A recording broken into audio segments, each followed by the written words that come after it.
Hola a todos, muy buenos días, bienvenidos a serenitymarkets.com. Les habla José Luis Cárpatos y esta es nuestra crónica de las 4 claves de la semana que ahora termina y empezamos a grabar hoy sábado 20 de noviembre a las 9:20. Hoy un poco más tarde, pero es que los de arriba me han dejado dormir, me han dado permiso para dormir hasta casi las 8:00. Cosa bastante rara porque estos señores, pues ellos llevan horario alemán, es como si no hubieran estado en España, y las patadas en el techo empiezan todos los días 7 menos cuarto, 7 de la mañana. Yo ya me he dejado de discutir, de vez en cuando le doy algunos golpes en el techo, ya saben, lenguaje internacional, y suelen ser bastante receptivos, pero ya me he dejado de discusiones porque es que es inútil. Eh, Al final se acuesta en horario alemán a las 10 de la noche y ya no se les oye, pues yo lo que he hecho es, pues me he adaptado, pues me acuesto yo un poco antes de lo que me acostaba antes y a las 7 menos cuarto, pues arriba. Pero ya está, como dejan dormir, pues me he dejado de discusiones. Peor son los que se pasan toda la madrugada dándote el tostón, pues ¿qué le vamos a hacer? Es lo que tiene esto de la vida en común, ¿no? Y por lo demás, pues nada, pues aprovechando que terminé la certificación, pues para cubrir ese hueco con más cosas, porque yo ya saben que no puedo parar, estoy disfrutando de algunos pequeños placeres, bueno, ya saben cómo soy yo, ahora me estoy leyendo todos los números atrasados que tengo de una suscripción en la revista National Geographic Historia, se la recomiendo, es que está muy bien hecha. Todas las revistas de National Geographic son buenísimas, tienen una calidad impresionante y a los que aman la historia como yo, pues esta revista es buenísima. Tengo 4 o 5 números atrasados y ahí me los estoy leyendo con calma. También estoy reforzando mi francés. Ya saben, para mi proyecto de Suiza me di cuenta que tenía el francés muy oxidado. Lo entiendo perfectamente, pero para construir las frases, caramba, estoy más oxidado de lo que creía y tengo que refrescar porque yo tengo mucha ilusión con ese proyecto, pero mucho. Y nada, pues viendo series, por supuesto. Ahora estoy viendo todas las temporadas de una que se llama Un lugar para soñar. Bueno, no es que sea la mejor serie del mundo, pero es una serie relajante. Es un drama romántico de una enfermera de Los Ángeles que está harta ya de su vida y ha tenido muchos problemas y se va pues a un pequeño pueblo en el norte de California allí a empezar otra vez. Bueno, y ahí vienen los líos románticos con uno del pueblo, está entretenida para relajarse y bueno, y no es que, ya, insisto, no es que sea la repera, pero no está mal. Y lo estoy compaginando con otras que ya comenté. Y por fin esta semana vuelve al fútbol. Esto de las selecciones, esto es un tostón de mucho cuidado. Porque vale, sí, te ves un partido o dos de la selección como mucho, porque el resto de selecciones ni te van ni te vienen, te ves la tuya y luego es un rollo todos los partidos, el resto de partidos parados, porque yo un fin de semana, como se ponga la cosa, me veo unos cuantos, ¿eh? Y nada, es que rollo ya con estos parones, pero ya parece que vuelve otra vez la liga y todo y todas las cosas. A ver si ya me meto una sobredosis de fútbol, que es lo que a mí más me pone a tiro. Bueno, pues nada, antes de empezar, un poquito de propaganda, recordar que en Inteci Escuela de Negocios han puesto unas rebajas bastante importantes durante varios días por todo el tema este del Black Friday y demás. Aquí en el banner este lo tienen todo explicado, si pinchan ahí sale todo. Y agradecer a los amables escuchantes porque en estas semanas hemos estado pidiendo a ver si nos podían ayudar con un nuevo requisito que han puesto para la SICAF. Eh, pues ya saben que hay un requisito de capital mínimo, que lo tenemos, que hay un requisito de número de partícipes mínimo, que eso lo tenemos también sin problemas, y además de todo eso, hay un tercer requisito que han puesto ahora, que en la SICAF más grande, la conservadora, eso lo tenemos triplicado y cuadruplicado, que es que al menos haya de todos los partícipes 100 que tengan más de 2.500 euros de participación. Y ahí es donde pedimos ayuda, porque nos faltaban algunos y la acogida pues ha sido muy grande. Yo no sé cómo agradecérselos. Han sido ustedes muy amables porque casi pues están garantizando la supervivencia ya de esta nueva SICAF más agresiva que que hemos lanzado. Aquí tienen los números del backtesting, porque de mercado real lleva pocos meses. Y bueno, más o menos el mercado real está por ahí también. Y, y nada, nos quedan muy poquitos. Parece que su supervivencia está casi asegurada. Falta ese poquito y además quisiéramos tener un poco de reserva por encima por si las moscas. Así que sigo con el llamamiento. Agradecer muy especialmente a una persona que él ya sabe quién es, que nos has ayudado muchísimo y ya me escribió esta semana y bueno, y gracias por la ayuda, que ha sido tremenda, y a todos en general. Así que pues ánimo, y aquí están las dosicas de la casa a su disposición y todos los negocios que tenemos. Además, yo voy a reforzar mucho todo esto del área de asesoramiento con algunas ideas nuevas que se me han ocurrido, aparte de lo de la SICAF y demás, que iré contando próximamente. Bueno, pues nada, si les parece, vamos a empezar con el mercado. Y lo primero que vamos a hacer es dar un gran repaso a todo lo que ha pasado en la semana. Si nos vamos a bolsas, pues tenemos que ha sido una semana de poca chicha en el SP500, que ha subido solo 0,35%, con lo cual en el mes pues sigue la cosa bastante bien, sigue con subidas fuertes. Pero fíjense que ya hemos tenido falta de uniformidad en los índices, porque esta semana se ha visto mucha rotación, mucha rotación. El Russell de pequeñas compañías se ha caído el 2,69%, lo cual es mucha caída. Ha realizado un pullback a la zona del antiguo techo del lateral, luego lo veremos en técnico.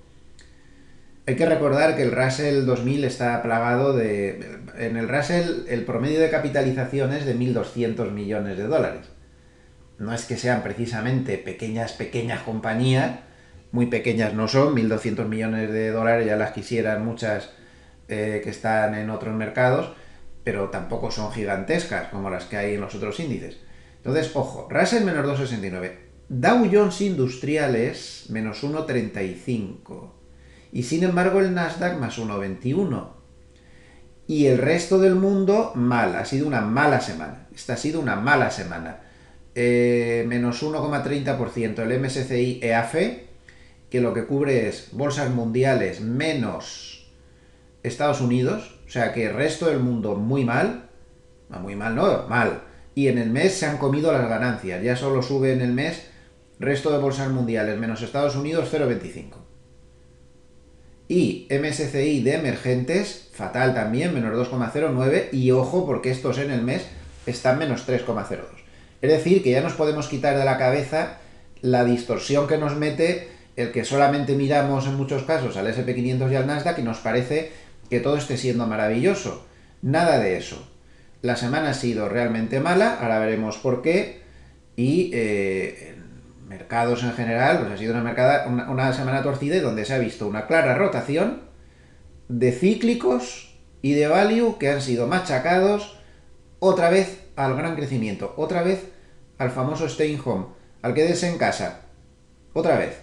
Ya lo tenemos ahí. Y el SP500 pues de rebote, como tiene la exageradísima participación de 5 tecnológicas solo, que son casi la cuarta parte del índice, pues cuando el Nasdaq sube, él también.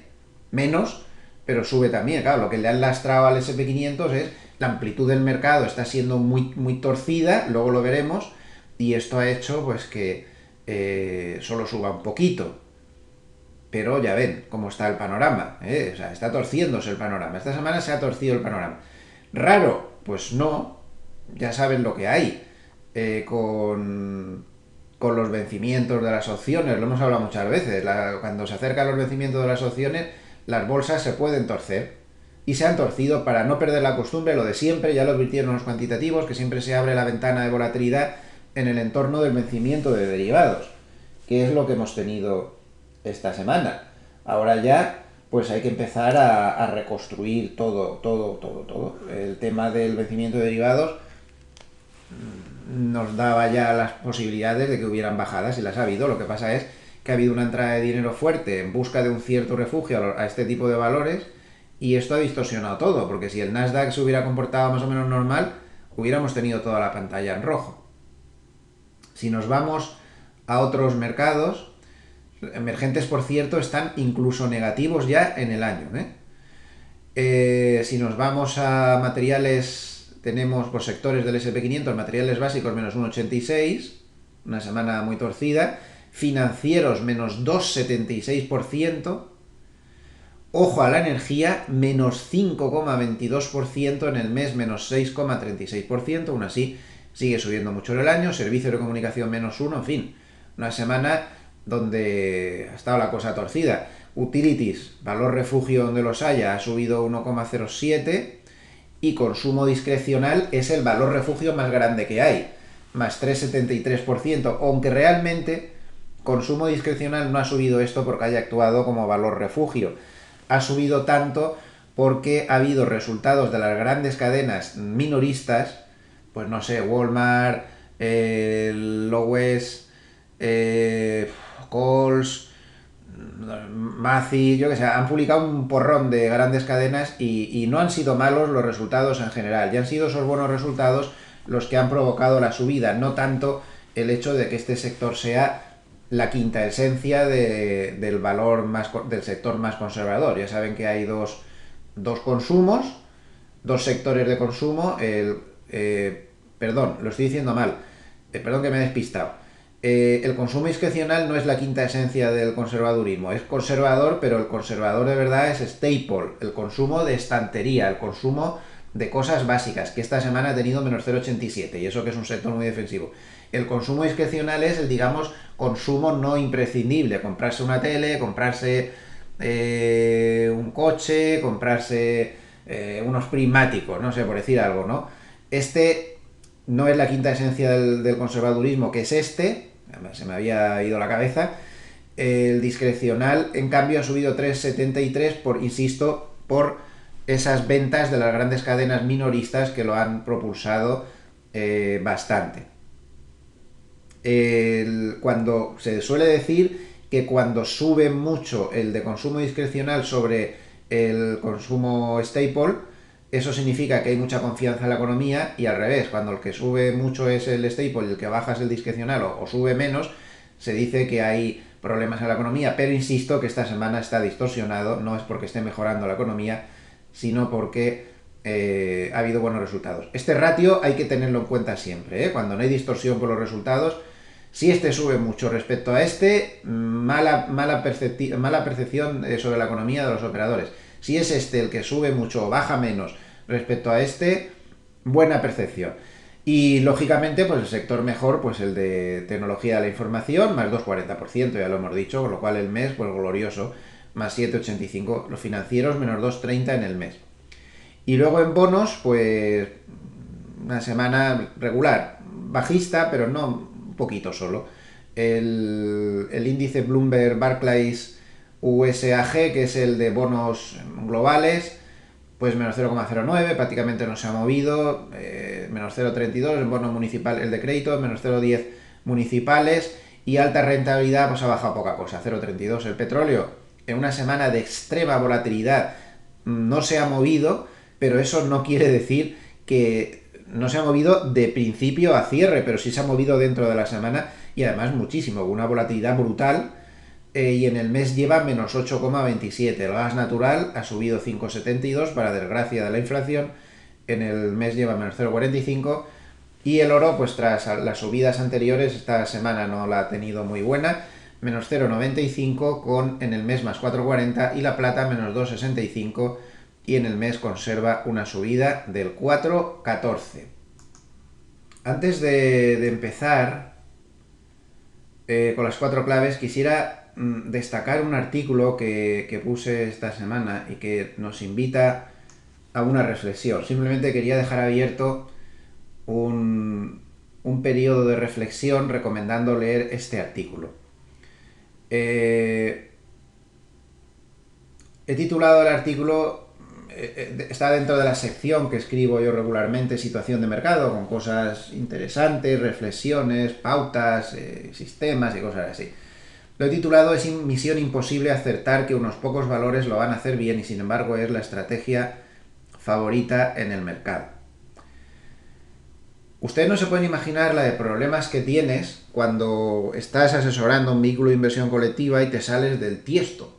Problemas operativos, no por nada. ¿Qué es lo normal? Lo normal es que todo el mundo pues lleva su vehículo de inversión colectiva pues intentando encontrar unos pocos valores que se supone que lo van a hacer mejor que los demás.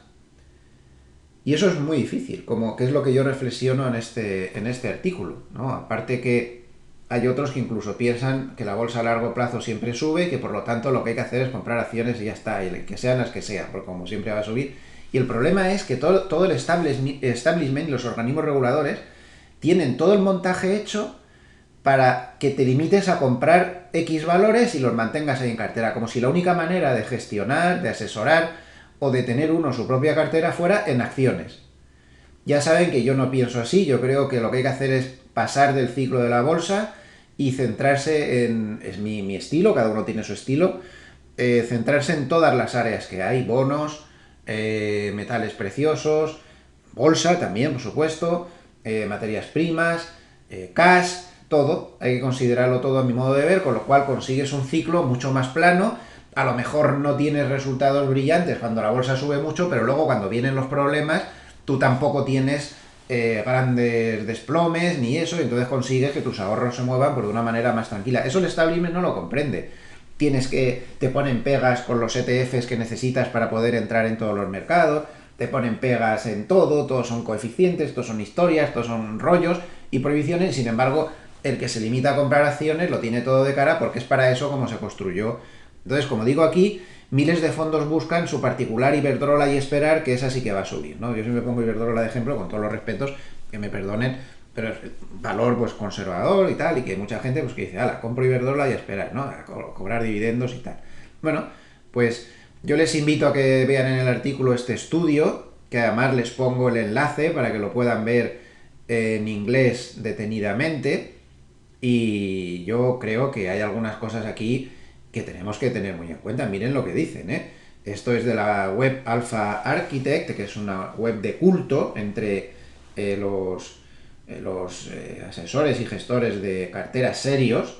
Hacen unos estudios muy concienzudos y dicen, atención, estudiamos los rendimientos compuestos de casi 62.000 acciones ordinarias globales durante el periodo 1990-2018. Estamos hablando de 30 años. Documentando, ojo, que la mayoría, el 56% de las acciones de Estados Unidos y el 61% de las acciones no estadounidenses tienen un rendimiento inferior al de los bonos del Tesoro a un mes. O sea, al activo libre de riesgo. Más o menos un 60% de las acciones del mundo en 30 años han rendido menos que los bonos libres de riesgo. No los bonos a largo plazo que dan más rentabilidad, no, los libres de riesgo que están dando una rentabilidad bajísima en los últimos años o décadas. Pero ahora viene lo mejor. O sea, es decir, ya tenemos unas posibilidades, como empecemos a comprar acciones a lo loco sin seleccionar, de que no demos una porque el 60% de las acciones van a rendir menos que simplemente los bonos libres de riesgo. Pero es que esto es demoledor lo que viene a continuación, ¿eh? Insisto en la seriedad de la web donde se publicó esto y en la seriedad del estudio. Centrándonos en la creación de riqueza agregada de los accionistas medida en dólares estadounidenses, yo me froté los ojos cuando leí esto. Encontramos que el 1,3% de las empresas con mejores resultados representan los 44,7 billones de dólares en la creación de riqueza en los mercados bursátiles mundiales entre 90 y 2018. Fuera de Estados Unidos, menos del 1% de las empresas representan los 16 billones de dólares en creación de riqueza neta. Pero ustedes saben lo que significa esto. Que todo lo que ha subido la bolsa mundial desde el año 1990 lo han conseguido el 1% de los valores y el 99% de los valores no. ¿Ustedes se dan cuenta de lo difícil que es acertar entonces en ese 1%? O sea, de todas las acciones que hay, ¿vamos a ser capaces de acertar ese 1% que son las que tiran del resto del mercado? Pues a mí me parece que no, pues mi opinión, ¿eh? Yo aquí solo digo mi opinión, cada uno tiene la suya, tan respetable como la mía. Entonces lo vuelvo a poner aquí, es como para leérselo 3 veces. Una cosa es invertir en índices donde se ponderan enormemente unas pocas acciones grandes y que dan una señal absolutamente incorrecta a menudo de la realidad del conjunto del mercado, pero bueno, suben. Pero otra cosa muy distinta es ponerse a comprar acciones sueltas. Solo el 1% de las acciones a nivel mundial, repito, solo el 1% representan el 100% de lo que se ha subido desde 1990 hasta 2018. Y no me digan que es que la muestra ha sido muy corta, que seguro que lo están pensando. No, no, no, no, no, no, no, no, no. Han estudiado 62.000 acciones diferentes. Y solo 811 son las que han ganado todo lo que ha subido la bolsa. ¿Vamos a acertar de las 62.000 esas 811? Pues miren, yo creo que no y yo ni me molesto. Y por eso hago el estilo de inversión que hago, que a lo mejor no es el mejor, y lo hago con todos mis errores y con todas mis metodologías de pata, pero yo apuesto por el largo plazo, y para apostar en el largo plazo apuesto por curvas de rendimiento y de pérdidas mucho más planas que esta locura de la bolsa con estos bandazos, y ahora tienes el 20% de subida y mañana tienes el 40% de drawdown. Miren, yo no aguanto un drawdown del 40%, enhorabuena a los que lo puedan resistir, pero yo no lo puedo resistir. Y entonces, miren esto, si es que esto es demoledor. Yo creo que con esto ya sobraría el resto del vídeo, porque vale la pena reflexionar sobre esto. Parar aquí el vídeo y ponerse a reflexionar sobre esto. Claro, evidentemente el documento destaca que la probabilidad incondicional de elegir las acciones ganadoras es baja. Si solo el 1% son las que tiran. El 98,7% de las acciones a largo plazo no generan ninguna creación de riqueza. Es decir, el 60% ganaron menos que el efectivo. Entonces dice, si bien las probabilidades pueden no ser las mismas en el futuro, se destaca que en el pasado tratar de elegir acciones al azar habría sido un juego de perdedores. Es que yo apuesto por el largo plazo, es que hay que centrarse en el largo plazo. En el corto plazo hay mucho ruido y nos puede parecer algunas cosas que no son. En el corto plazo se pueden tener resultados extremadamente brillantes y luego al cabo del largo plazo te lo has comido todo. Entonces cuidado con estas cosas. A mí me parece que es como muy para reflexionar. ¿De acuerdo? Bueno, pues esta es mi opinión y ahí queda reflejada. Nos vamos a la primera clave de la semana, que es la clave macroeconómica. Tela marinera, lo que hemos tenido en el aspecto macroeconómico esta semana. El primer factor que yo destacaría es que hacía mucho tiempo que no lo veía, pero esta semana he visto a dos miembros de la Reserva Federal. Caramba, no me he apuntado los nombres. Una de estas personas fue Daly, que es la gobernadora de la Reserva Federal de San Francisco, y la otra persona, pues se lo digo enseguida porque lo tengo en mis notas de la semana, fue Evans. Fue Evans,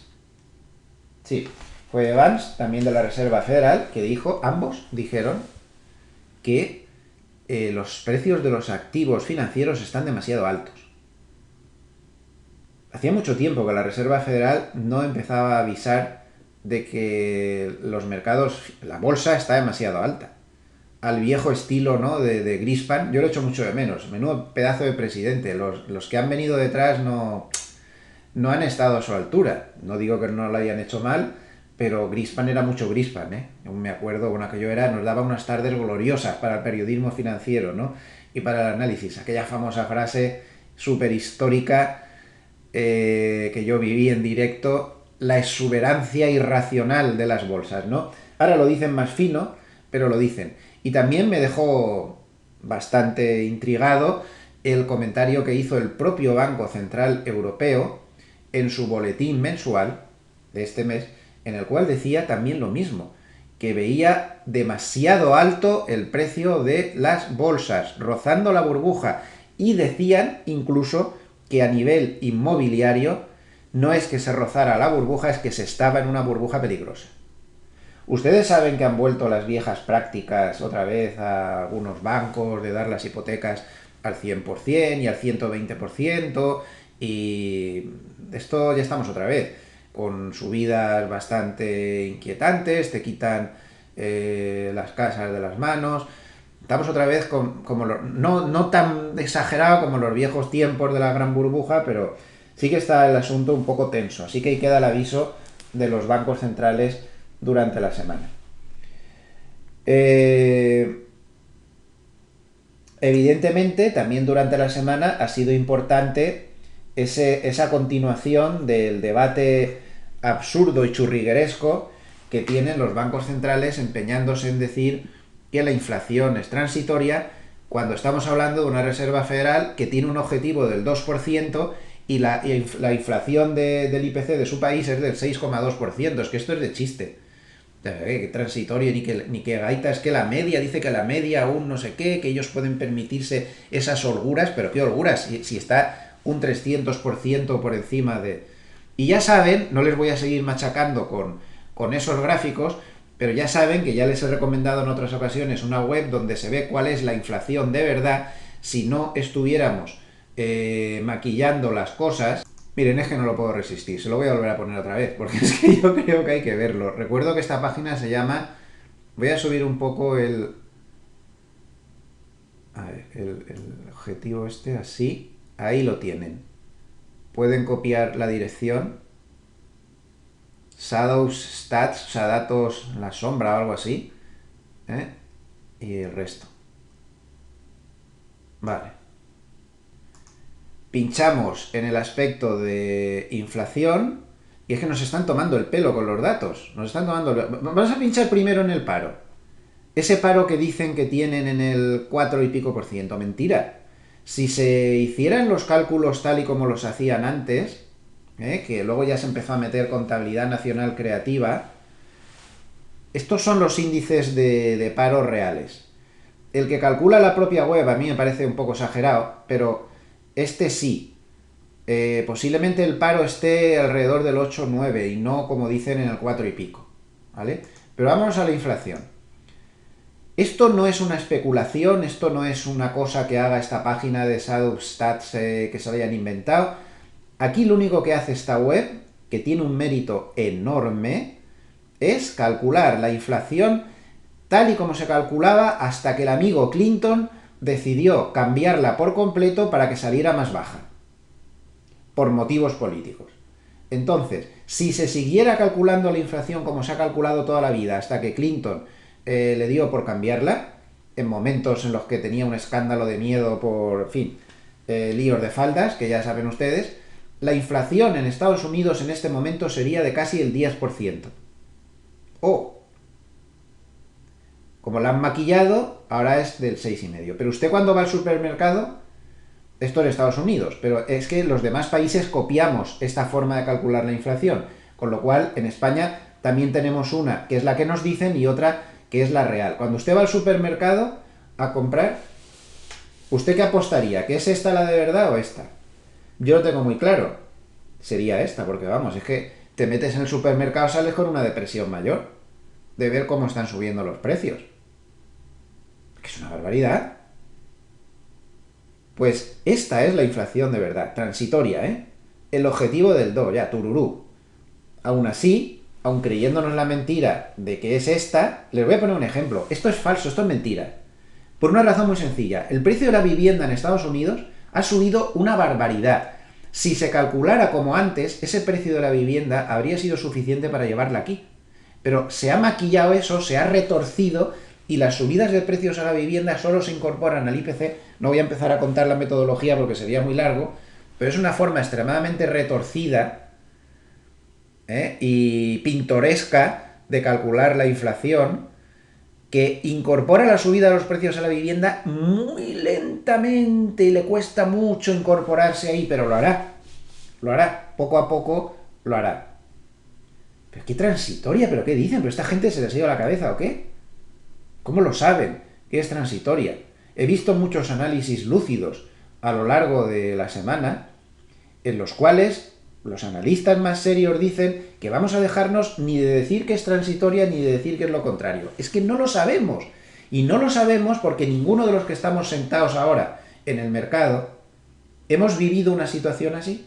Yo soy de los más viejos del lugar, para mi desgracia, soy muy mayor, y aún así yo no recuerdo el periodo inflacionista último serio que hubo, que fue 70-80. Yo me incorporé al mercado en el año 85. Entonces aquello ya andaba un poco de capa caída. Entonces, ni yo, que ya tengo bastante más de 60 años, he vivido un periodo... Entonces, y todos los demás, que son bastante más jóvenes que yo, ¿qué han vivido estos? Nadie lo sabe. No sabemos cómo se va a comportar el mercado. Además, es que esta inflación tan tremenda que estamos viendo no es lo mismo que la de los años 70. Cuando lo comparamos con estudios, porque yo tenía 10 años en el 70 y tenía 15 años en el 75. Y la verdad, yo en ese momento estaba más preocupado por los últimos discos que iba sacando ABBA, que en aquella época estaba en todo lo suyo. Por cierto, recomiendo su último disco. Esta gente es que es muy buena y da igual que tengan 70 y tantos años, siguen siendo muy buenos. De hecho, el disco está número 1 en un montón de países. Bueno, pues eso. Vamos a dejarnos de historia. ¿Y qué sabemos? ¿Cómo sabe la Reserva Federal que es transitoria? Los pozos del café, Rapel, que anda por ahí otra vez, la bola de cristal, ¿exactamente en qué? ¿Espiritismo? O sea, ¿cómo lo saben? Miren, por ejemplo, otro parámetro, este del precio de la vivienda, que se irá incorporando poco a poco y va a seguir subiendo durante no un mes ni dos, durante bastantes más meses, y va a seguir ahí machacando. Miren, por ejemplo, el tema de los coches usados. Miren cómo se está disparando el precio de los coches usados. Este es el precio actualizado al 15 de noviembre de los coches usados.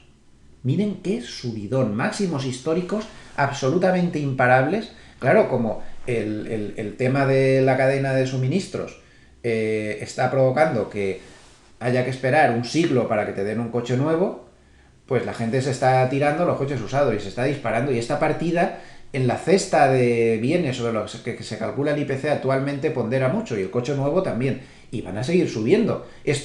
Todo este tramo de aquí aún no se ha incorporado al IPC. Ya verán el mes que viene. Claro, ¿qué pasa? Que no todo el mundo es tan temerario como la Reserva Federal, que además de haber creado una burbuja, que además de haber conseguido que toda una generación de jóvenes se crean que el mercado es un sitio donde vas y no tienes ningún riesgo y te puedes meter en cualquier activo pintoresco que te pongan por delante, que te vas a hacer millonario. Encuesta esta semana en Francia, 4 de cada 10 jóvenes franceses van a entrar en bolsa porque piensan que van a ganar mucho dinero rápidamente, en bolsa y en todo tipo de activos, que van a ganar dinero rápidamente. Todo esto es el mérito de la Reserva Federal. Y ahora dicen, estos nos vamos a fiar de los que han conseguido todo eso, que nos dicen que la inflación es transitoria. Pues ojalá acierten, pero el mercado se está empezando a mosquear y esa debilidad que han visto semanal, excepto en la tecnología, que es la única que se ha salvado. Y empieza a venir mucho por esto, porque la gente cada vez tiene más dudas sobre cuál es el verdadero estado de la inflación.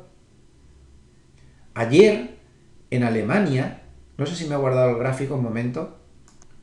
No me lo he guardado, pero ayer en Alemania se dio un dato de índice de precios de producción al mayor nivel. Siéntense, porque si están de pie no quiero que se caigan. 1951. No había nacido ni yo.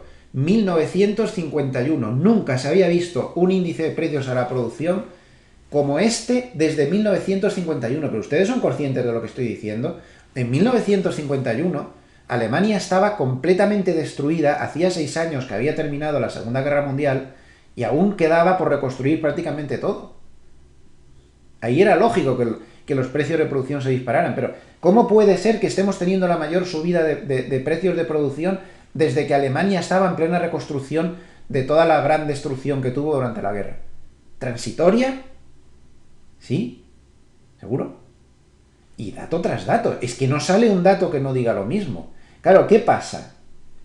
Que McElligott esta semana lanzó una advertencia sobre un tema que está pasando desapercibido para la mayoría de la gente.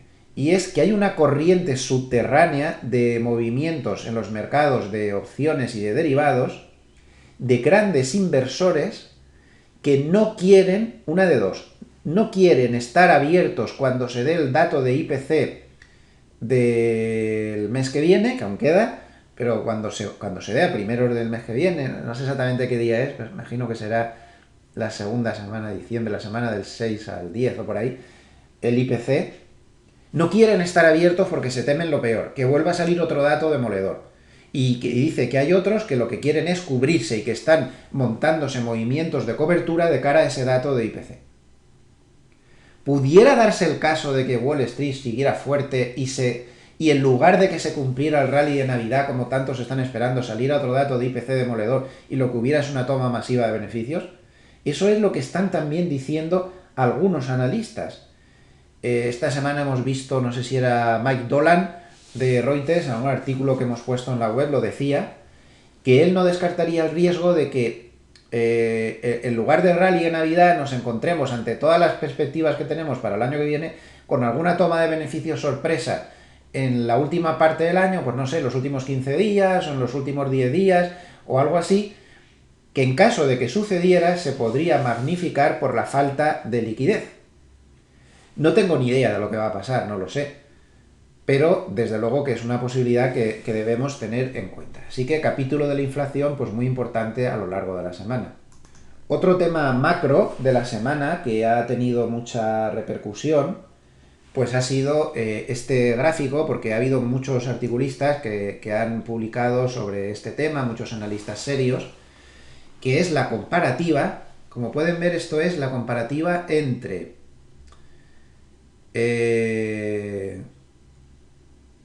bueno, no es la comparativa. La línea azul es el S&P 500 contra el índice MSCI de bolsas mundiales menos Estados Unidos. Como podemos ver, Estados Unidos lleva desde el año 2010 haciéndolo mucho mejor que el resto de bolsas mundiales. Esto evidentemente ya es una exageración. No creo que la economía de Estados Unidos está mejor que otras, pero no tan mejor como para justificar esto. Evidentemente esto es peligroso. Este comportamiento de Estados Unidos mejor que el resto del mundo no sé lo que va a durar. No parece que vaya a durar mucho más. Pero lo más interesante es la comparación a nivel de valoraciones. A nivel de valoraciones, a nivel de PER, del resto de bolsas mundiales respecto al S&P 500, digamos que las bolsas mundiales, especialmente las bolsas europeas, están más baratas, entre comillas, que Estados Unidos, como nunca lo han estado antes en la historia. Lo que pasa es que esto hay que ponerlo en contexto. Yo no creo realmente que es que las bolsas de Estados... O sea, a ver, es un hecho que las bolsas europeas están más baratas que comparado con las de Estados Unidos que en ningún momento histórico. Pero eso no quiere decir que las bolsas europeas estén baratas. A mí lo que me parece es que las bolsas de Estados Unidos están demasiado caras, que no es lo mismo. Y entonces al hacer la comparación pasa eso. Entonces esto habría que matizarlo y yo diría que las bolsas europeas están mucho menos caras que las bolsas de Estados Unidos, que no es lo mismo, pero esto ha sido un hecho y se ha comentado mucho durante la semana. Ya veremos hasta cuánto se aguanta en esta situación. Claro, todo este tema de la inflación consigue que pasen cosas curiosas, como por ejemplo, otro tema del que se ha hablado mucho desde el punto de vista macro esta semana, pues ha sido las previsiones de Goldman para el año que viene. Unas previsiones de una subida del 9% hasta los 5.100 a finales del 2022. Goldman ya saben que tiene mucho peso y puede ser de los que más influyen en el mercado, o si no el que más. Claro, lo ves así y dices, pues bueno, pues son muy alcistas, pero luego te empiezas a leer la letra pequeña, te vas por aquí debajo, aquí tienen los titulares, 5.100, ¡hala! Ya está. Y tú te quedas, jorín, qué alcistas son, pero luego te lees la letra pequeña, tienes que bajar bastante, como ven no está a mano, aquí hice muy abajo para ver dónde está aquí el truqui de la cuestión.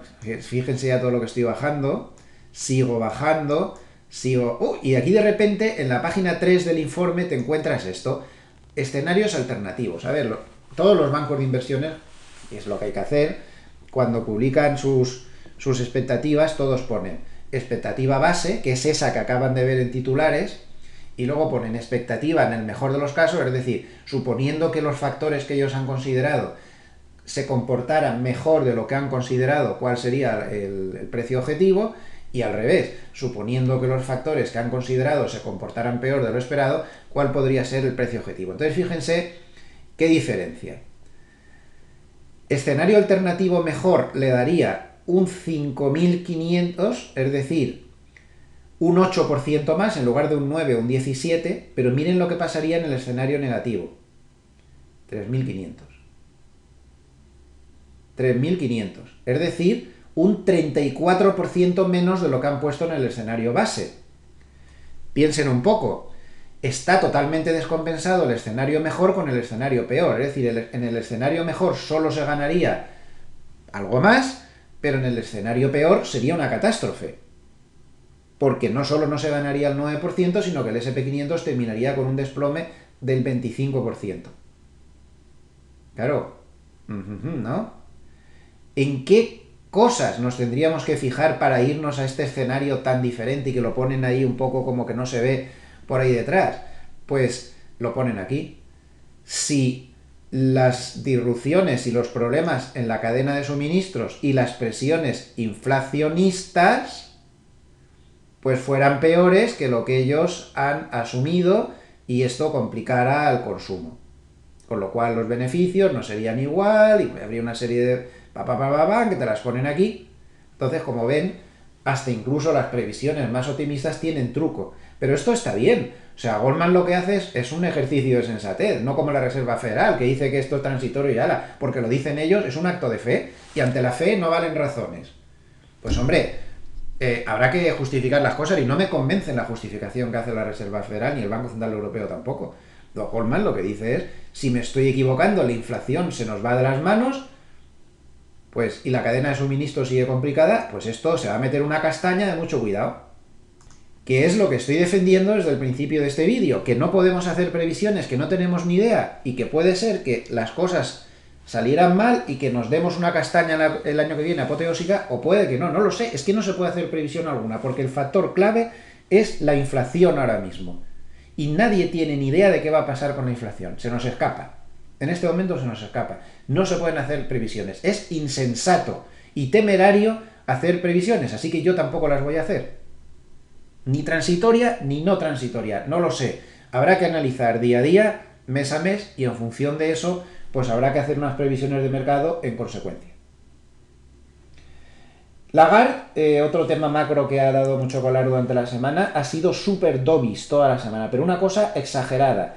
Ha tenido varias intervenciones oficiales y otras ante periodistas, y en todos los casos ha insistido en que la inflación es transitoria y en que no va a haber ninguna subida de tipos de interés en el 2022. De hecho, los derivados monetarios de la zona euro, que han estado descontando 2 subidas de tipos de interés cuando se asustaron por el dato de IPC reciente de hace unos días en Estados Unidos y los propios datos nuestros también de IPC en Europa, han dejado de descontar ninguna subida de tipos de interés en el 2022. Así que es un cambio importante y que ha reforzado a los bonos europeos. Fíjense qué subida, por ejemplo, en la última parte de la semana. Aquí está todo este tono, pues mucho más dovish de Lagarde desde el martes, podría decir, ha causado que el boom, el bono alemán a 10 años, pues haya tenido una recuperación bastante destacable, y el BUX, que es el bono alemán a 30 años, pues ya ni les cuento, este es que está... Este no está nada bajista, este está claramente por encima de la media de 200 y está como una moto, como podemos ver. Todo puede ser ya un principio de construcción aquí, ya alcista, 1, 2, y esta podría ser una 3. Si es una 3, tiene que tener por lo menos el tamaño de esta, contando desde aquí. Así que, pues, a tener en cuenta todo esto que está diciendo Lagarde, que es muy importante. Ayer, el viernes, jueves por la noche, que es cuando lo publican, Hartnett dio una pista también sobre todo esto de los tipos de interés Bueno, que yo creo que hay que tener en cuenta, es muy interesante. A ver si lo encuentro porque lo puse aquí en un artículo especial. Aquí, Harnett avisa sobre los tipos reales y sus graves consecuencias. A ver, la palabra real, cuando usamos la palabra real para referirnos a lo que sea, gastos del consumidor, te dan el dato. Y luego debajo te ponen gastos del consumidor reales. O te ponen tipos de interés. Y luego debajo te ponen tipos de interés reales.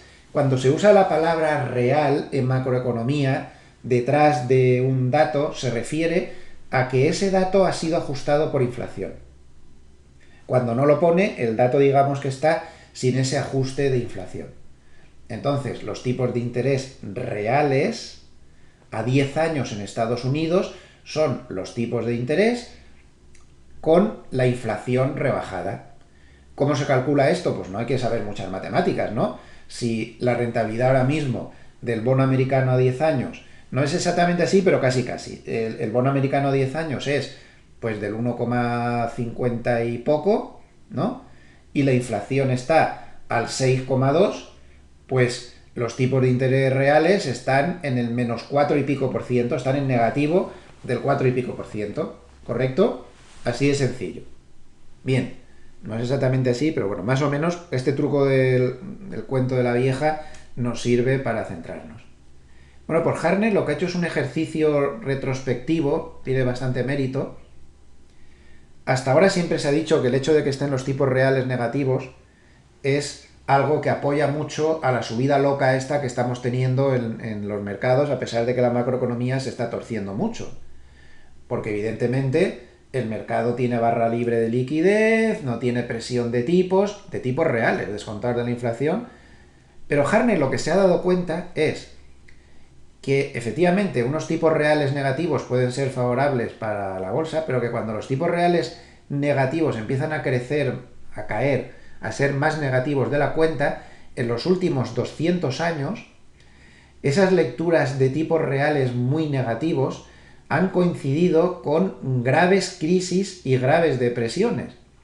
Entonces, esas depresiones, o sea, los tipos negativos son estos de aquí, en azul oscuro cuando están por debajo de cero, y en gris sombreado, pues ha puesto todas las crisis que ha habido. El pánico de 1796, pánico de 1837, la crisis económica por la guerra de civil, la depresión del 79, pánico de 1907, pues la crisis de la Primera Guerra Mundial. Miren a dónde se fueron los tipos reales de negativos, a dónde se fueron tras la Segunda Guerra Mundial.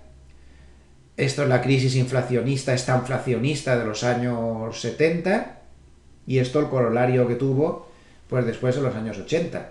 Y aquí también entró en tipos reales negativos y vino el crash del COVID. Entonces, simplemente lo que lanza la reflexión es que si consideramos el muy largo plazo, no es tan favorable estas lecturas y suelen ser precursoras de que algún tipo de crisis grave está afectando a la economía. Muchas veces, cuando el mercado se da cuenta de eso, pues ya es tarde. No le quiero dar más importancia a este tema, pero me ha parecido interesante, curioso y merecía la pena el repasarlo. Y evidentemente, esto lo vivimos ayer mismo, desde ayer ha vuelto un viejo problema macroeconómico que francamente pues no creo que nos haga ninguna gracia a nadie, porque además pone en peligro nuestra salud. Vuelve a afectar al mercado tras mucho tiempo sin hacerlo, el COVID. Vuelve a afectar al mercado. Si nos vamos a la encuesta mensual que publicó esta semana Bank of America Merrill Lynch sobre qué opinan los grandes gestores, luego la veremos más en detalle, pero fíjense en este apartado de aquí qué cosas consideran que puede generar un riesgo de cola. En primer lugar está la inflación, un 33% de los encuestados opinan que el riesgo de cola se puede producir por la inflación y tienen toda la razón.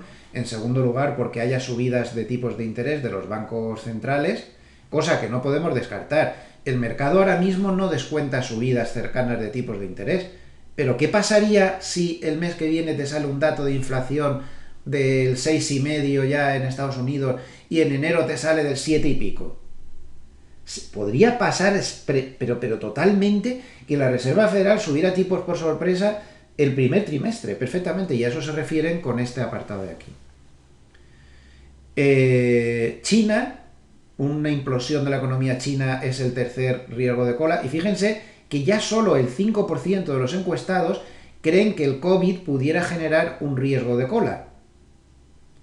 Bueno, pues ayer el mercado se dio cuenta de que está infraponderando el poder que puede tener este maldito virus para volver a amargarnos la existencia desde el punto de vista, además de sanitaria, del mercado.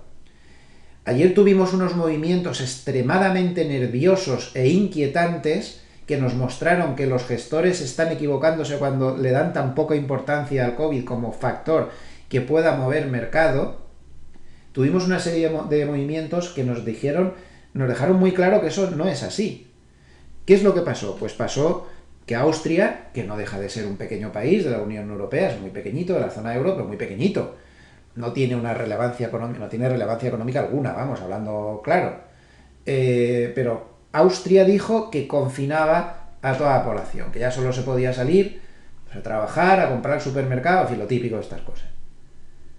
Lo que pasó fue que el ministro de Sanidad alemán reconoció que el tema se les había ido de las manos, que la situación era muy grave, en Alemania están con un número de casos muy altos, y dijo que lo del confinamiento, pues, no era lo que deseaba, pero no se podía descartar del todo. Como hay una explosión de casos en toda Europa del Este, en Rusia, en otros países del centro y del norte de Europa, menos de momento en España y Portugal, Italia, pero en el resto sí que está poniéndose la cosa fea.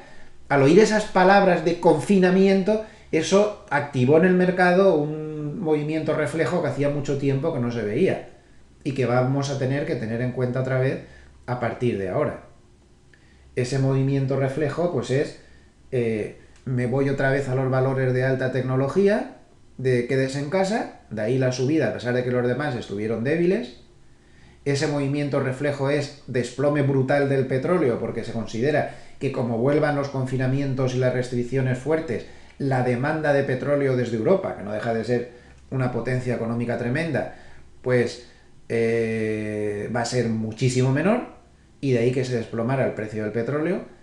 Un movimiento reflejo que consistió en machacar al euro, no tanto porque el euro esté débil, sino porque se activaron los viejos refugios en divisas que son el dólar y el yen.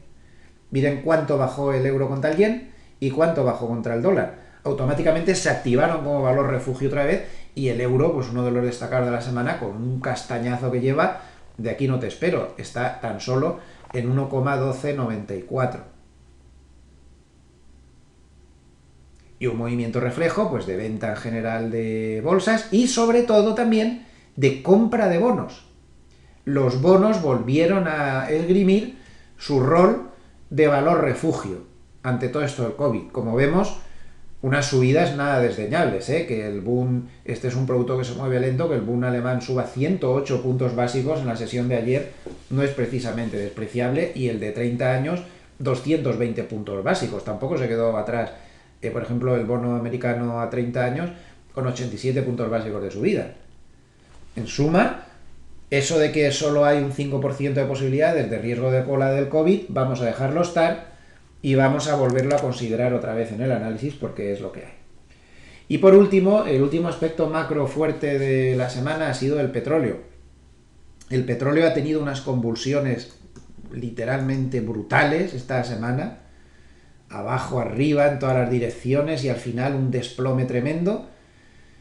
En una semana en la que se ha hablado de algo que no se había visto nunca, que es que Biden propone a China, a Japón, a la India y a Corea del Sur, y además su propio país también entraría, a liberar reservas estratégicas de petróleo para hacer caer el precio del crudo. Ya han visto la caída, no le ha salido mal el tema, ¿no? Le ha salido muy bien, es justo lo que buscaba. Simplemente al decirlo, el petróleo se ha desplomado, además de por lo que pasó ayer con el COVID. Así que, importante, vamos a ver esto, qué seguimiento tiene. ¿Por qué Biden quiere hacer eso? Pues porque la OPEP no está dispuesta a subir la producción más para que baje el precio del petróleo. Ellos tienen unos límites puestos ahí, a ellos les interesa que los precios sigan más altos, pero él sabe que si consigue bajar el precio del petróleo, la inflación puede corregir medio punto por cada 10 dólares que se baje el precio del petróleo. Eso es así. Y es un medio punto es mucho. Y si consigue bajar 20 dólares, pues no digo nada. Un punto menor de inflación es un punto menor de inflación. Por eso está tan interesado en forzar que el precio del petróleo pues se modere, como de hecho, insisto, pues lo ha conseguido solamente con el anuncio de que iba a hacer estas cosas. Bien, pues con esto cerramos la clave número 1 macro, que ha sido hoy la más amplia, con bastante diferencia. Y la clave número 2, como siempre, es mercado interno. Ya me he comido una buena parte de lo que quería decir, me he anticipado. Europa mejor que Estados Unidos durante toda la semana, hasta que al final, con lo de ayer, pues se compensó, pero Europa ha dado la sensación de estar como más sólida, y es porque tiene varios factores a favor que no tiene Estados Unidos. El primer factor a favor que tiene es el euro, que está debilitándose muchísimo, ha tenido una semana ciaga, como hemos dicho antes, y claro, esto a las grandes exportadoras europeas les beneficia mucho y a las exportadoras americanas les perjudica, pero Europa tiene mucho perfil exportador y esto le está favoreciendo mucho. También le favorece el hecho de que Lagarde se haya plantado con el tema de las subidas de tipos, mientras que la Reserva Federal sigue dejando la puerta abierta. Y también hemos tenido una temporada de resultados en Europa mejor que la de Estados Unidos. Así que todo esto pues ha hecho que Europa, en una buena parte de la semana, luego al final no tanto, pues haya estado fuerte. Hemos hablado también de que renace en la gran tecnología. Ha sido una semana que el mercado interno pues, ha tenido bastante rotación. En Europa tenemos menos gran tecnología, pero de todo esto ya hemos hablado, o sea que simplemente lo recuerdo y paso a otro asunto. Los particulares siguen dominando a nivel de mercado interno de manera espectacular, y esto se ve reflejado en un paper que publica Goldman los domingos, que vale su precio en oro. De hecho, como todas las semanas, comentaremos que sale este domingo también en ese paper. Lo pueden ver aquí.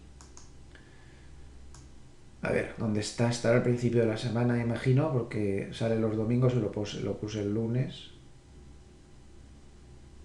O lo he borrado ya, igual. Bueno, lo he borrado, pero tengo el paper. Este es el paper que publica, ya digo, normalmente es que no lo publican los domingos, lo publican los viernes. Lo que pasa es que normalmente no se puede acceder a él hasta los domingos, entre pitos y flautas, pero lo publica el viernes por la noche.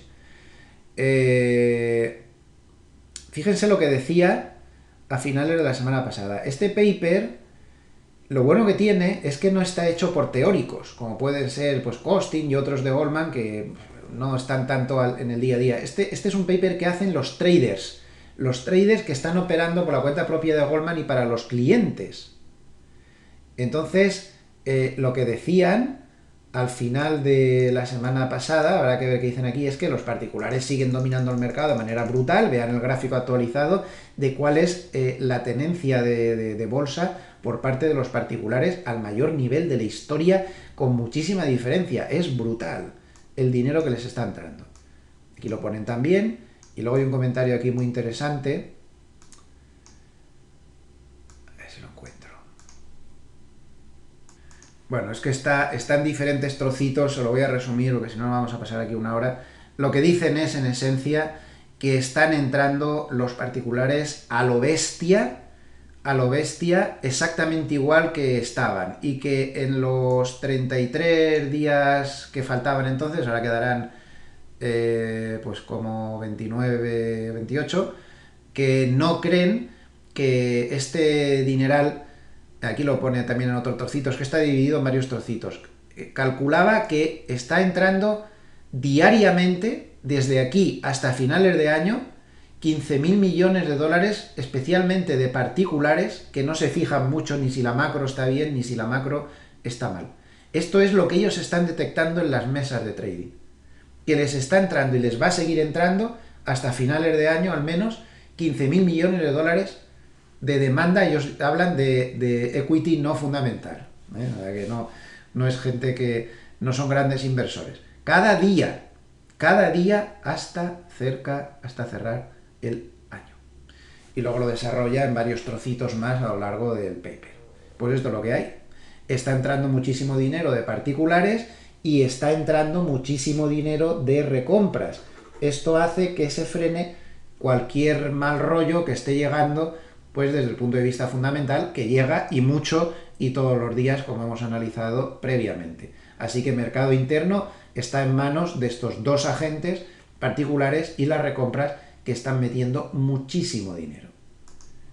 Acabo de ver que se me ha olvidado ponerles un gráfico que era del apartado 1 de macro, pero bueno, lo ponemos aquí, queda igual.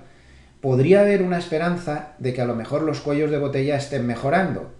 Durante la semana varios bancos de inversión han hablado de que sí que estaban mejorando, han hablado de Malasia, que había recuperado, esto lo dijo Morgan Stanley, que había recuperado casi el 100% de su operatividad en semiconductores. Puede ser, porque si se fijan, este índice, el Baltic, lo voy a pronunciar mal para que se entienda, Baltic Dry Index, es un índice del coste de los fletes marítimos a nivel mundial. Había llegado a unas alturas tremendas por los cuellos de botella. Ya lo hemos comentado muchas veces, que un flete de un contenedor que te costaba $1.000 ha llegado a costarte de 7 a 15.000 dólares en los últimos tiempos. Y ahora, sin embargo, está bajando muchísimo. El coste de los fletes se ha dividido por 2 en pocos días. Puede ser que estén mejorando los cuellos de la botella, no lo sé, pero este podría ser un síntoma. Tradicionalmente, cuando este índice baja mucho, es muy preocupante para la economía. De hecho, el McClellan, que es el que lo publicó, dijo eso, que esto podría ser preocupante para la economía, porque siempre que este índice se caía significaba que el comercio estaba cayendo, la demanda estaba bajando, pero claro, no es el caso actual. Esto no está bajando porque la demanda esté cayendo, está bajando porque había un shock de oferta, todo lo contrario, ¿no? Entonces es una situación un tanto excepcional. Dejo el dato ahí porque creo que puede ser interesante.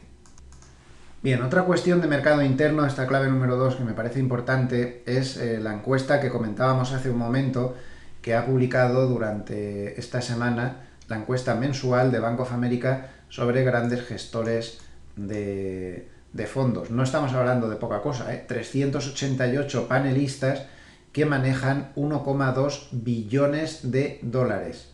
O sea, como podemos ver, es mucha gente. Y de estos han contestado 345 que manejan 1,1 billones. Así que estamos hablando de muchísimo dinero. Y aquí salen cosas un tanto curiosas, ¿no? Como por ejemplo, que vamos a ver aquí un poquito algunos gráficos. Como por ejemplo esto es surrealista. La línea azul oscura es lo que ellos piensan sobre la bolsa y la línea azul clarita lo que piensan sobre la economía. Como ven, desde el año 2008 en que se empezó a hacer esta encuesta, ambas líneas van pues más o menos totalmente correlacionadas. Es normal, si tú crees que la economía va a ir bien, pues tú vas subiendo la sobreponderación en bolsa. Y si crees que la economía va mal, pues vas bajando la sobreponderación que tú tienes en bolsa. Pero miren ahora la gran divergencia que se ha provocado. Es que es surrealista. O sea, tiene unas perspectivas sobre la economía no muy buenas precisamente. Miren dónde está. Y sin embargo, siguen exactamente igual de fuertes respecto a la bolsa. O sea, esta vez va a ser diferente. Ya estamos con la historia de siempre. No sé, también me parece que por ley de sentimiento contrario, pues muy bueno no es. Muy bueno no es. Luego también me ha sorprendido mucho que el 61% de los grandes gestores se crean el cuento chino de la Reserva Federal de que la inflación es transitoria. Me cuesta entenderlo, pero es lo que hay. 35% tan solo creen que es permanente. Claro, esto da un potencial de desencanto. Como se encuentren con que se está equivocando la Reserva Federal, si los grandes gestores están haciendo apuestas en función de que esto es transitoria, pues el mercado tendría mucho potencial de caída si de repente se desencantaran. Otro factor que yo creo que hay que tenerlo en cuenta. Y de hecho, fíjense las expectativas de inflación que tienen. Las más bajas desde marzo del 2020. O sea, no es que estén convencidos de que es transitoria, es que están convencidos de que en muy breve plazo la inflación se va a desplomar. Vuelvo a repetir, el potencial de desencanto pues es enorme. ¿Qué perspectivas tienen sobre las subidas de tipos? Pues aquí las tienen. No son precisamente muy favorables y esto contradice también su opinión sobre la bolsa. Si están esperando 2 subidas de tipos en 2022, el 39%, bueno, pues es lo que hay también. Y alguna otra cosa más importante, el nivel de cash ha descendido, claro, como ellos están tan eufóricos, pues va bajando el nivel de cash, que estaba muy alto, y ha bajado en este mes al 4,4%. Voy pasando, por si ven alguna cosa que les pueda interesar. Y luego ya pues lo que hemos visto del riesgo de cola y destacar también los que ellos creen que es el trade más concurrido, que nos da una pista de que esta gente dice una cosa y hace otra. Porque de verdad ustedes creen que en los grandes fondos mundiales el segundo trade más concurrido son largos de Bitcoin. Eso es mentira.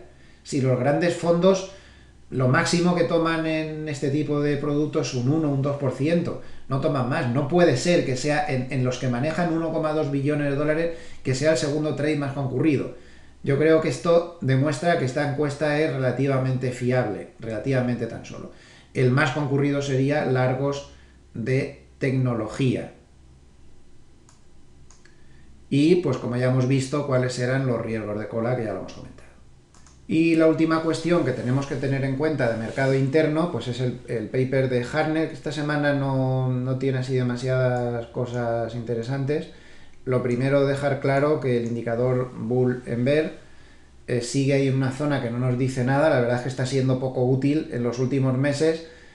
Ha subido de 5,2 a 5,3. Está ahí en una zona neutral que no nos dice nada, ni para bien ni para mal, no nos da pista alguna.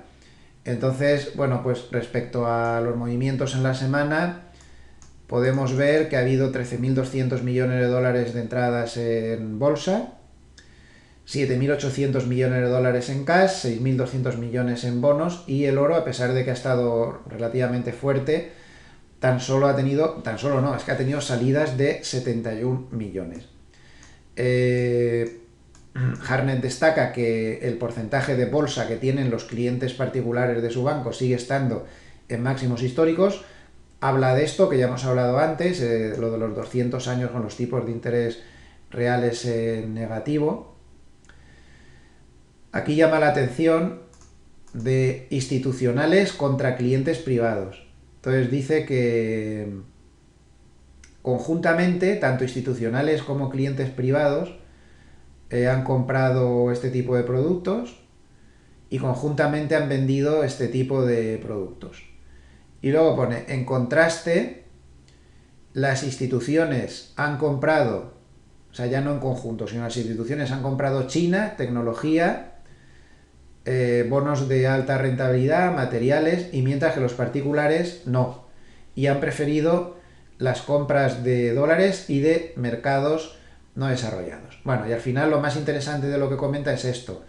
La gran perspectiva para el 2022, y él lo que defiende pues es lo que hemos comentado antes, que espera que haya una sorpresa porque la Reserva Federal tenga que subir los tipos de interés antes y más de lo esperado debido al shock inflacionista que en su opinión pues va a seguir siendo fortísimo, y él está absolutamente convencido de que la inflación no es transitoria. Nos vamos a la clave número 3, que es una clave mucho más breve, pero muy importante, que yo la he titulado Aparecen las grandes divergencias. Hasta ahora no teníamos divergencias, ya lo hemos comentado muchas veces. La amplitud de mercado, los indicadores más o menos de fontanería de lo que está haciendo el mercado funcionaban bien y no había grandes divergencias. La subida seguía siendo limpia y sin divergencias preocupantes, pero las divergencias ya han empezado. La primera divergencia la tenemos en los mercados oscuros. Miren a dónde llegó el HEX el día anterior. Ayer corrigió mucho, pero ayer no me vale mucho porque fue día de vencimiento de derivados, y esto tradicionalmente siempre distorsiona todo esto de los mercados oscuros. O sea, esto ha corregido mucho, pero no te veo muy claro. Pero lo que más me interesa es, quitado lo de ayer, que ayer subió el volumen comprador en los mercados oscuros, pero no me fío mucho, porque ya digo que puede estar distorsionado por los vencimientos de derivados. Toda la semana ha sido constante como el volumen comprador se desvanecía. Se desvanecía y se quedaba en un territorio neutral. Ayer pasó lo que pasó, pero habrá que ver. En el MOC pasaba exactamente igual. Ya saben que el MOC es este indicador gratuito que da la web Market Chameleon, que indica el volumen de órdenes Market on Close, es decir, unas órdenes que normalmente solo ponen las manos fuertes, son órdenes a precio de cierre, porque ellos entran con mucho volumen y si no, no están seguros de que se les pueda hacer. Entonces hemos tenido durante la semana, pues fíjense, palos vendedores bastante importantes. El día 15, 1.200 millones a la venta contra 746, el día 16, el martes, 1.900 millones a la venta contra 432 a la compra. El miércoles la cosa quedó más igualada. El jueves de nuevo otro palo vendedor enorme, 1.600 millones contra 668. Y ayer, aunque se ve un saldo neto comprador, lo mismo que se ve en los mercados oscuros, no es excesivamente destacado. O sea que a nivel de este otro indicador, que suele ir bastante en paralelo con los mercados oscuros, vemos un desvanecimiento del volumen comprador. Lo importante es que de momento no se ve volumen vendedor. Si con estas alturas empezáramos a ver movimientos por esta zona por parte de este indicador DIX, habría que andarse con ojo. Lo iremos viendo durante la semana e iremos avisando. Pero de momento ya empiezan a asomar las primeras divergencias. Pero la divergencia más importante que ha aparecido no es esta. La divergencia más importante ha aparecido a nivel de amplitud del mercado. Miren el RSP de igual ponderación en el SP500. Miren. ¿Ven el último tramo bajista? Aquí es donde, si recuerdan, empezó a desvanecerse el volumen comprador en los mercados oscuros y donde el MOC empezó a dar fuertes ventas. Miren el gráfico. Vamos a compararlo ahora, vamos a ponerlo en paralelo para que se pueda comparar visualmente. Ahora tomamos el gráfico del SP500 normal.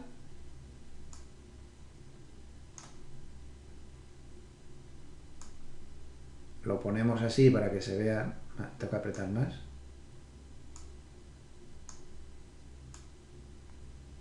Ahora sí. ¿Ven la gran diferencia? SP500 normal hacia arriba y el RSP de igual ponderación hacia abajo. De hecho, ayer el RSP de igual ponderación perdió el 0,65%, esto es un ETF, y el SP500 normal bajó 0,15%. ¿Por qué? Porque le está distorsionando por completo la fuerte subida que han tenido los valores tecnológicos. Pero la realidad es que el mercado amplio se ha caído, cosa que no se ve reflejado aquí, pero el mercado amplio se está cayendo. De hecho, a nivel mercado amplio, nuestro sistema sencillo está dando señal de venta si la semana que viene se confirma perdiendo claramente el mínimo. ¿Verdad? Dio una señal de compra muy buena, porque la dio verde por encima de este máximo, la zona de 155,32, y ahora estaría a punto de dar señal de venta. Gran divergencia de amplitud. Ojo, gran divergencia de amplitud.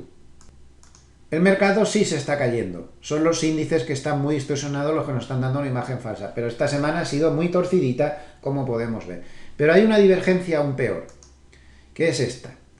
Ha aparecido el segundo Hindenburg Omen en el Nasdaq. Lo tienen aquí puesto en un artículo porque hay mucha gente que me dijo, esto hacía mucho tiempo que nos saltaba, no sabemos lo que es. Bueno, pues lo he vuelto a explicar de principio a fin. En este artículo, divergencia inquietante en Nasdaq, luego pinchan y se lo pueden leer tranquilamente. Es una señal técnica muy conocida. Y en esencia, la clave es esta. Es complicada, pero se entiende bien si solo nos fijamos en lo más importante. Se activa cuando la media de 10 semanas del NICE Composite Index, es decir, un índice que tiene casi 3.000 valores, no como el SP500 o el Nasdaq 100, basándose en los cierres al viernes está al alza. Si está a la baja no vale. O sea, es decir, el índice sigue alcista. La segunda condición es que el famoso oscilador de McClellan esté en zona negativa. Es decir, el índice está al alza, pero hay alguna divergencia en osciladores y entonces se mira el número de nuevos máximos y nuevos mínimos. La teoría es sencilla, esta es la clave a partir de aquí. Si en un mercado alcista como este La señal de que se empieza a dudar, que será el aviso de que viene la bajada, se dará cuando se vea un gran número de valores en nuevos máximos y a la vez otro gran número de nuevos mínimos, es decir, empiece un periodo de confusión o turbulencia con divergencia clara de opiniones. Esto no es tan sencillo como eso, sigan leyendo el artículo porque luego se le metió un montón de variaciones y de filtros para que todo esto pudiera funcionar bien. Por favor, léanselo porque es que, aunque sea por culturilla financiera, porque es una señal técnica, está en mi libro de Leones contra Gacelas, que ya saben que, por cierto, estoy reconstruyendo, pero me va a llevar bastante tiempo, porque mucha gente me pregunta si va a aparecer. Es que va a costar mucho, porque el libro va a aparecer en 3 tomos. En 3 tomos de 600 páginas, 1800 páginas a 2000 en total. O sea que imagínense lo que me está costando. Esta vez va a ser el libro. El libro, no va a ser un libro, va a ser el libro, enorme, de grande, ¿no? De grande, no de bueno, no creo que sea muy bueno, pero sí de grande. Bueno, pues cuando aparece un Hindenburg Omen, y han aparecido 2 en el Nasdaq en estos días, hay un 41,5, perdón, un 41% de posibilidades de un crash. Es decir, más del 15% de bajada. Un 54% de una bajada mayor al 8% y un 77% de una bajada al menos del 5%. Es decir, siempre que va a venir una bajada mayor aparecen Hindenburg Omen por delante, pero no siempre que aparecen hay una bajada. Entonces aquí tienen, por ejemplo, los nuevos mínimos del Nasdaq Composite. Cómo puede ser que esté tocando máximos históricos y como pueden ver, en días recientes hemos tenido el mayor número de nuevos mínimos de 52 semanas en el Nasdaq desde el crash. Eso es lo que detecta este indicador con un montón de filtros y con un montón de cosas para que la señal sea limpia. ¿Ves? Ojo con esto. En este gráfico se ve mucho mejor cuando han aparecido, este es un gráfico de Effins, cuando han aparecido los Hindenburg Omen, esto sí que es para parar y reflexionar un poco, que son estas líneas verticales punteadas rojas, y qué estaba haciendo el Nasdaq Composite. Vamos, como pueden ver, siempre antes de las grandes caídas aparecían Hindenburg Omens, siempre, esto está desde el 2015 nada más, como los Hindenburg Omen fueron muy numerosos antes de la gran caída de febrero del 2018, cómo habían aparecido Hindenburg Omens antes de esta caída enorme que hubo aquí en 2020, crash, y en otras caídas menores también aparecían los Hindenburg Omen. A veces aparecen, como puede ser por ejemplo este caso, solo generan una pequeña volatilidad y el mercado sigue subiendo. Y también otras veces aparecen con un cierto tiempo anterior, como vemos aquí por ejemplo, ¿no? También cuando aparecen ahí, pues luego les cuesta un poco. Pero en suma es una figura bastante peligrosa. Y el último día pues fue espectacular el número de mínimos que estaban apareciendo en el Nasdaq Composite. Miren el cuadradito a donde se ha ido. Es que nunca se habían visto tantos mínimos desde el año 99. Es decir, que se están generando unos Hindenburg Omen realmente brutales en el Nasdaq. De momento en el Nasdaq, en los otros no ha aparecido. En suma, como les acabo de demostrar, viendo varios frentes, aparecen las grandes divergencias. Este mercado parece cada vez más sobrecalentado y da la sensación que podría haber alguna toma de beneficios antes de fin de año. Si no la hay, que puede ser también que siga subiendo por los temas estacionales y de fuertes entradas de dinero que hemos dicho antes. Desde luego que para el año que viene, en los primeros meses, más vale que nos andemos con un poquito de ojo, porque no parece que el asunto vaya demasiado de cara, que digamos, ¿no? Estoy mirando a ver si algún artículo más quisiera comentar. No. Vale, pues si les parece, bueno, una pauta estacional del Black Friday este famoso, la tienen aquí, del 23, desde el 20 de noviembre hasta el 6 de diciembre, la tienen aquí, se la pueden ver, y solo ha fallado una vez en el 2015 desde el año 2006 y por poquito. También me parece interesante, lo tienen puesto ahí en la web, lo pueden ver con calma. Vale, ya es muy tarde, la 1:20, vamos con técnico y las señales del sistema sencillo, ya lo vamos a dejar. Así que vamos allá.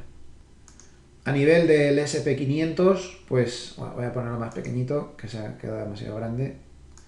Pues no hay mucha historia, sigue en señal alcista, el sistema no ha activado aún las dos bolitas rojas, sí en el RSP, de igual ponderación, pero aquí no, con lo cual pues sigue alcista y punto. Por arriba tiene mucha resistencia en 4.740 porque por ahí pasa el techo del canal alcista en el que seguía últimamente, y por debajo del 4.620 pues francamente habría que empezar a andarse con cuidado por todas estas divergencias y todas estas cosas que estamos viendo. Mientras no sea así, pues es alcista. El DAX alemán está alcista, pero ya ven la pequeña revolución que ha habido en el último día por culpa del COVID. No está, de momento está alcista, pero en fin, a simple vista se ve que está muy sobrecomprado. El sistema de momento sigue alcista sin mayor novedad. Está ganando bastante en esta entrada al sistema. El Eurostoxx también gana mucho en esta entrada del sistema, que la dio como por aquí, y aún no se han activado bolas rojas, nada más que decir, está alcista, pero también con aspecto de estar muy sobrecomprado. El IBEX, que siempre va al revés que los demás, lo de este índice es alucinante. Este sí, fíjense que brillantemente nos sacó el sistema, con lo chorra y lo absurdo que parece, que a mí me da a veces hasta vergüenza de comentarlo, porque es demasiado sencillo. Bueno, pues estaba comprado desde como por aquí, bolita roja, se pierde el mínimo de las dos bolitas ampliamente y nos sacó del mercado aquí. Lo comido por lo servido, con una pequeña ganancia, muy poquita cosa. Pues entró verde, pues un poquito por encima, como en el 8.860, y nos sacó, bueno, 80 o 90 puntos, menos de una piedra. Pero nos hubiera salvado este sistema tan sencillito del porrazo que se ha metido a continuación. Y ahora ya fuera, porque en bolsa yo no abro cortos. Entonces esto se queda fuera de mercado hasta que dé una nueva señal compradora. Y ojo desde el punto de vista técnico, porque el IBEX va totalmente diferente a los demás, está muchísimo más débil que los demás, nuestra economía está peor que las demás, a pesar de lo que dicen los políticos, no les hagan caso, la demagogia es rampante en nuestro país, siempre lo ha sido y siempre lo será, pero el IBEX está muy débil y está probando el gran soporte mayor de mercado de la media de 200, un nivel que no pierde o que no está por debajo de él desde noviembre del 2020. Mucho cuidado porque perder ese nivel sería absolutamente letal. El euro está hecho un cisco, el sistema nos dio una excelente señal corta, rojo, se pierde el mínimo y sigue en señal corta, pues aquí dio muy bien. En otros productos que no sea bolsa sí se pueden tomar posiciones cortas. A ver, esto no es la piedra filosofal y tiene sus fallos. En los laterales como este pues te puede dar fallos, rojo y luego te saca aquí y pierdes. Aquí te da rojo, esta sí que va más o menos bien. Verde no llega aquí, pero aquí sí que te saca. Te da dos señales falsas, ahora te da una buena. No es la piedra filosofal y también tiene muchas señales falsas, eso debe quedar claro. En bonos ya hemos visto el boom como está en señal de compra activada por el sistema sencillo sin mayor novedad. El BUX a 30 años está en señal de compra activada también sin mayor novedad. Si se manejan muchos productos con pequeñas cantidades con este sistema sencillo, la diversificación le ayuda mucho, le hace mucho más potente y se pueden conseguir resultados pues bastante decentillos para ser una cosa tan sencilla y que ustedes la pueden matizar de 1000 maneras y lo pueden mejorar de 1000 maneras teniendo en cuenta lectura de mercado y demás. El Nasdaq, pues nada, seguimos en señal compradora.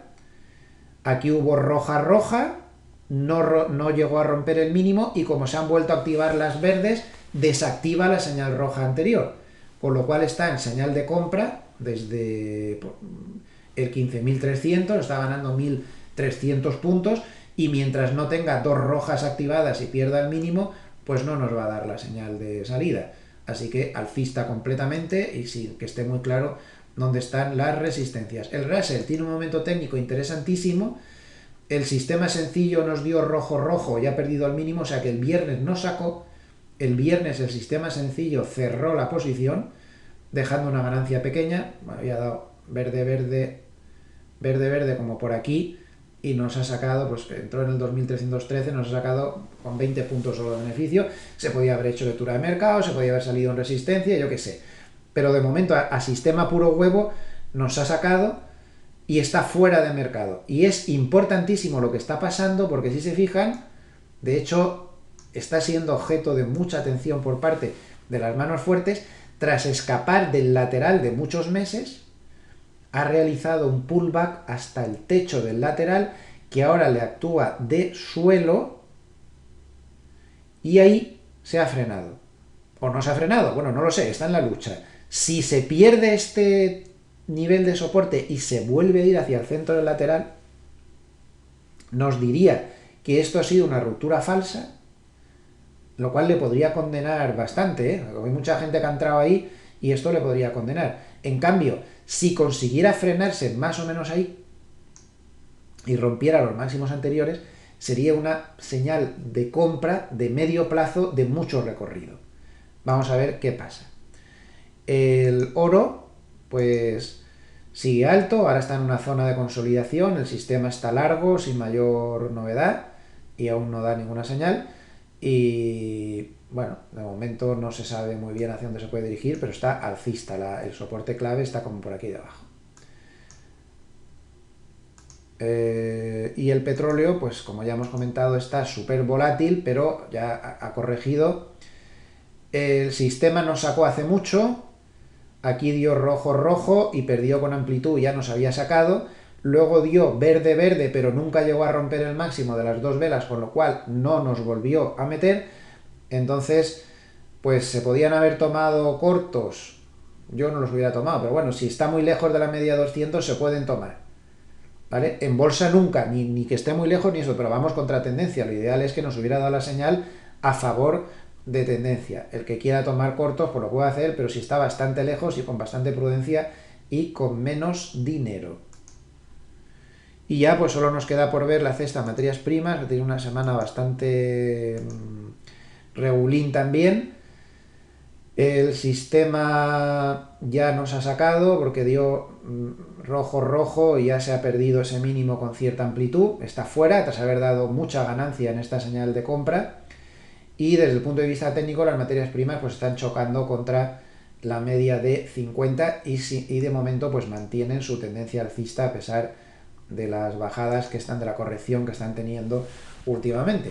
Y hasta aquí hemos llegado. Como siempre, he conseguido no sobrepasar la hora y media, que es el objetivo que siempre me propongo. Y pues nada, pues agradecerles muchísimo su atención y desearles que pasen muy buen fin de semana con su familia, con sus amigos, que el virus este de las narices no nos afecte. Y ya saben que todo lo que he dado aquí son mis opiniones personales, que puedo estar completamente equivocado, de hecho lo normal es que lo esté, y lo único que tienen que hacer ustedes pues es, si ven algún dato de los que he dado que es interesante, pues lo incorporan a su propio análisis, que es el único que vale. No se dejen llevar por nadie, ustedes a lo suyo, escuchen a todo el mundo, que les hable con buena intención, y que hay mucha gente así, y luego pues incorporen a su análisis las partes que consideren importantes, pero no sigan a nadie, no hay gurús, ni historias, ni cuentos chinos. Aquí cada uno tenemos que sobrevivir y todos somos inversores en medio de este mercado tan terrible y tan difícil, ¿no? Cuando esto es una carrera de fondo, a corto plazo puede parecer lo que no es, pero en el largo plazo al mercado hay que respetarlo y no hay que perderle la humildad, y hoy en día se le ha perdido el respeto y eso tiende a no acabar bien. Bueno, pues nada más. Yo les espero a nivel de vídeos sobre las 8:30 del lunes con el tradicional vídeo de apertura de la sesión europea. Que descansen y hasta el lunes. Muchas gracias. Buen fin de semana.